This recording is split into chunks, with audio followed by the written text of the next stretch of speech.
सिंगरौली जिला में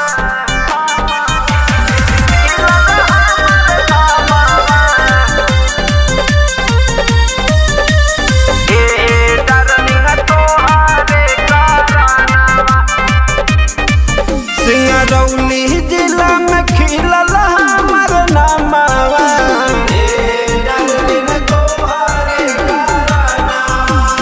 फोटो लेके खोजे पुलिस थानावा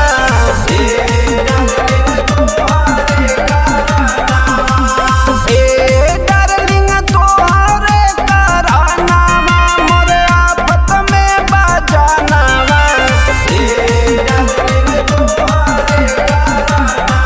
सिंगरौली जिला में खिलल हमर नामवा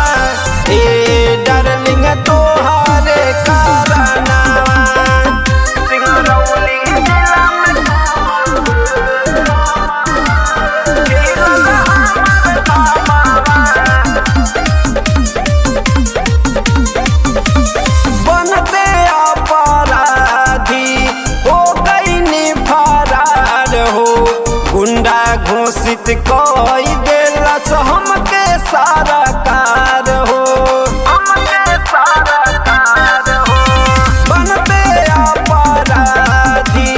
हो गईनी फरार हो गुंडा घोषित कई देलस हमके सरकार